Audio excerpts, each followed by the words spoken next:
يا شباب، اليوم بنتعلم كيف نسوي تشيز كيك او كيك الياباني او الكوري بطعم خرافي وينافس المحترفين. فاول شيء تفصل البيض 6 بيضات، تفصل الصفارة في مكان والبياض البيض في مكان بهذا الطريقة. ركز يا شباب، لا تحط صفارة بيض في مكان بعدين تيجي تحطه في الخلاط. حط في صينية الخلاط نفسه عشان ما تشيله ترجعه. اوكي، نفس ما تشوفون الحين راح تاخذ جدر وتحط عناء فوقه بهذا الطريقة، يعني بحيث ان الماء ما يلامس العناء اللي فوق. اوكي، حتى يعطيك بخار. راح تضيف زبدة مذابة، يعني راح تضيف زبدة 60 جرام، وراح تضيف 140 جرام حليب. الحين 220 جرام جبنة كريمي. اوكي، تحطه في مباشرة. اوكي، الحين راح ياخذ، تشغل النار حتى ياخذ البخار ويذوب ويصير كريمي بهذا الشكل. اوكي، بعد ما صار كريمي الحين تضيف 10 جرام فانيليا، 6 صفارة بيض، وهو على النار طبعا، نار خفيف يعني، وتخلط شوي. بعد ما تخلط خلاص تشيل. اوكي، تشيل من على النار. اوكي، الحين في الخطوة الموالي الحين تضيف 40 جرام دقيق، 20 جرام نشا ذرة، وراح تصفيه بهذا الشكل في الخليط البيض او الزبدة والحليب والجبنة بهذا الشكل. راح تخلطهم جيدا. اوكي، الحين تروح صفار البيض او بياض البيض 6 بيضات، 6 جرام من عصير الليمون، و100 جرام سكر، ونضيفه على اول ما يعطيك فقاعات نضيفه على 3 مراحل. نخلط ثم نضيف سكر، نخلط ثم نضيف الباقي. ب3 مراحل نحط سكر. بعد ما يعطيك بياض البيض بشكل كريمي مو بثقيل. اوكي، مثل ما تشوفون راح الحين تخفف الخلاط حتى يخرج الهواء، كل الهواء اللي فيها. راح يعطيك القوام مثل ما تشوفون. لما يعطيك القوام بهذا الشكل، شوفوا لاحظوا قوام، هذا القوام اللي راح نحتاجه. شوفوا، مش كريمي ما ينزل مثل الحبل او مثل الخيط. اوكي، الحين راح تضيف البياض البيض في الخليط اللي سويناه قبل بهذا الشكل.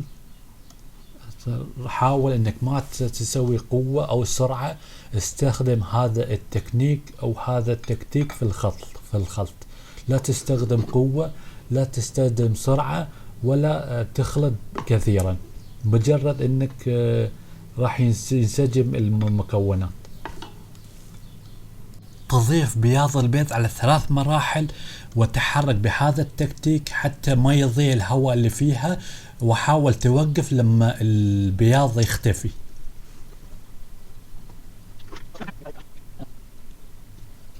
اوكي، الحين تجيب جدر الطول، الناس ما يشوفون هذا الجدر الخاص به، خاص للخبز التوست. الطول 29 والعرض 10.5. راح اضيف الخليط مباشرة.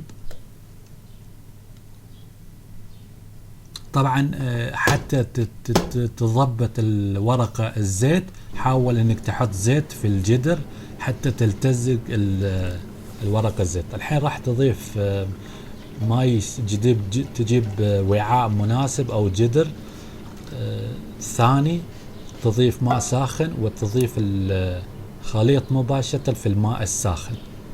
وهذا الماء الساخن مع الكيك مباشرة يدخل الفرن مسخن مسبقا على درجة حرارة 160. يعني لازم تشغل الفرن سابقا يعني قبل ما انت يعني لازم يدخل الخليط مباشرة للفرن، يكون جاهز مسخن الفرن 15 دقيقة على 160 درجة لمدة 20 دقيقة. نفس ما نشوف اول 20 دقيقة على 160 دقيقة.